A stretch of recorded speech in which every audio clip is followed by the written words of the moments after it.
Hi, my name is Anna Chavez, and I'm here to tell you not to smoke cigarettes in the cinema. The following video contains very explicit material. Viewer discretion advised. As a queer person, I've always felt a deep connection to the horror genre.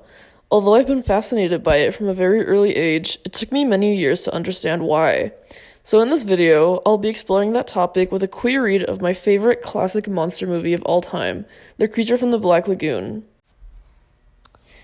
In order to start off on the right foot, it's important to understand the concept of genre. What is a genre, anyway? Who determines what films fall under what genre, and why? The concept of genre in film was first coined by French film critic André Bazin when he was doing a critical study of the Western in the 1950s. He looked at what, in films, makes a genre a genre. If we continue with a study on the Western, he came to the conclusion that iconography, like the desert, horses, and cowboys, can define a genre. At the same time, the thematic element of films is also what defines genre. For example, how Westerns usually deal with themes of the wild versus man, or just the conquest of the wild. The horror genre has gone through a lot of changes since its birth, more than a century ago. It is a genre that is constantly evolving to better express the fears of a society. Horror is one of, if not the most, diverse genre in the industry. Let's take this excerpt from the book Horror, written by Bridget Cherry, as an example. 3 student filmmakers get lost in the woods, searching for evidence of witchcraft. A teenage couple are slashed to death after sex. A man chokes on his dinner, writhing in pain as a creature tears its way out of his stomach. A woman's eyelids flutter in a state of ecstasy as an undead aristocrat punctures her neck with his fangs and drains her of blood. A scientist mutates himself into a disgusting half-human, half-fly creature after he teleports himself in a careless experiment. A journalist watches the ghostly image of a videotape and is doomed to die in 7 days. A doctor saws off his own foot in an attempt to escape from a maniacal torture. A vampire tells a journalist about his life and existential angst. A gigantic lizard-like creature rampages through Manhattan. All of these very different scenes come from films that have been at one point or another labeled as prime examples of the horror genre. Horror is a genre that has gone through so many changes and adaptations over the years that if we still use Bazin's concept, it is very easy to get lost. The genre has had to get broken down into various subgenres such as slasher, psychological horror, and the found footage genre, just to name a few.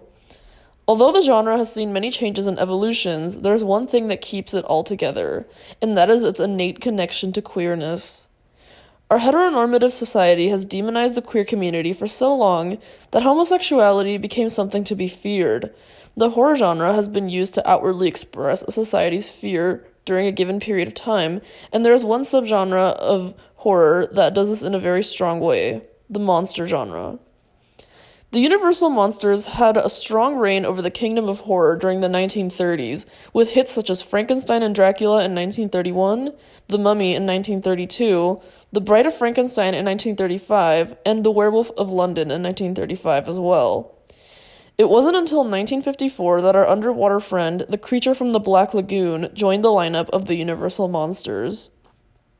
During the 50s, the horror genre was going through a period in which monster movies were making a strong comeback due to the looming fear of the Cold War. Films from this period often have monsters that came from somewhere far, as in not here, in order to create a strong and poignant us and them dichotomy. Furthermore, the monsters sometimes looked just like us and had a new element of blending in. Anyone could be the monster.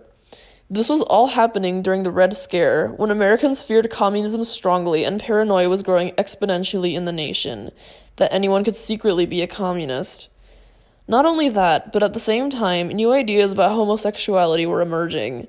These ideas proposed that not all gay men were stereotypically effeminate, and that not all lesbian women were butchy. These ideas demonstrated that homosexuality had more of a range, which in turn also fed into the nation's growing fear of homosexuality, now that anyone could be a homosexual. It tied into the panic of the Cold War in a tremendous way. The Creature from the Black Lagoon was released in 1954 in the midst of all the chaos and paranoia the Cold War was brewing. Produced by Universal Studios and starring Richard Carlson, Julie Adams, Richard Denning, Antonio Moreno, and Nestor Paivo. The film follows a group of scientists on an excavation trip to the depths of the Black Lagoon at the end of the Amazon River in search of a fossil thought to belong to a creature that is the missing link between fish and man in the jungle. The creature, sometimes affectionately referred to as Gillman, is introduced to the audience from the very beginning of the film, when we see only its hand accompanied by a musical sting that goes to the creature whenever he is spotted. The creature then proceeds to kill two of the characters. The scuba diving scenes in the film metaphorically play very well with an idea that was put forward in a book by Harry M. Benshoff titled Monsters in the Closet: Homosexuality in the Horror Film. He says that spectatorship for the straight audience is like Halloween, wherein functions of normality can be tossed out the window for one night. However, once the lights in the cinema come back on, people can just go back to normal and return to their sunny normal lives, while the monster is a permanent resident of the shadowy castaway spaces. Quote, queer viewers are thus more likely to experience the monster's plight in more personalized, individual terms. End quote. There's one scene in the entire film that, ever since my first viewing, always resonated with my queerness. The scene in which Kay, the female lead, goes for a swim in the lagoon is one of the most nuanced and delicate scenes I've ever seen in a horror film. The way the creature watches from the shadowy depths and is so overcome with curiosity that it swims to the top and reaches for Kay, almost grabbing her and then shyly swimming away again, always felt so true to me. I found this film at a time in which I was having a hard time coming to terms with my sexuality, and this film made me feel so recognized as a queer viewer. The notion of being an other so strongly, of being shunned from the, quote, normal parts of life, yet still being full of yearning for someone that you'll probably never have, was a downpouring of feeling that I was full of while watching this. When the creature swims right underneath Kay, while she is blissfully unaware, is probably the closest the creature would ever get to having what he wanted, and it is because she had no idea he was even there. It is very indicative of a story many queer people might know too well, which is having feelings for a straight person. Most viewers watch this film and brush it off as another monster movie, while I have always admired this film as a story of unrequited queer love. It is one of the most meaningful examples to me of queer spectatorship and encapsulates how there's often the desire to remake mainstream film in a way that better accommodates and supports queer interests and desires, as written by Brett Farmer in his paper Film Spectatorship. Eventually, when the creature makes an advance, Kay is clearly horrified, and the men on the crew jump in to protect her from him, and eventually save her after getting kidnapped by the creature. The two men in the film have a reaction to the monster that is also very indicative of how homosexuality was viewed at the time. Mark wants to downright kill the creature, while David insists on keeping it alive and using him for scientific research. This was at a time when homosexuality was seen as a mental illness that ought to be studied and cured.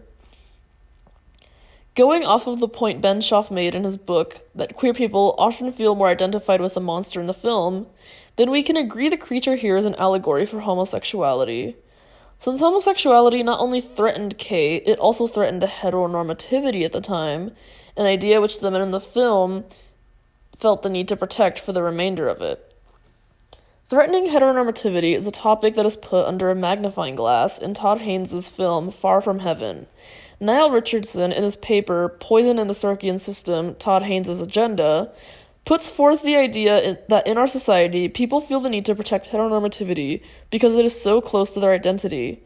Therefore, it is curious to me why the crew in the film choose to continue upholding these standards when they are quite literally in the middle of nowhere. They are in a boat in a lagoon off the Amazon River that is clearly untouched by civilization. In fact, during the film, it is said multiple times that the Gillman exists solely because of the fact that this area of the wild is completely secluded from mankind. On top of that, homosexuality is made to seem extremely predatory in the film. After the swimming scene, the creature is an outright predator, going to the boat and ultimately kidnapping Kay. The creature is usually shown in a series of fast shots using the same musical sting from the beginning to signify his presence. In How to Read a Film, we were shown to make note of what techniques the filmmaker uses to evoke certain reactions. The film technique surrounding the creature is used to frighten the audience. In conclusion, Horror has always had a significant meaning to me as a queer person due to its nature of portraying the other side of things. This film in particular has always had a special place for me, and I hope to use the skills I gained during the read of this film for other films I see in the future.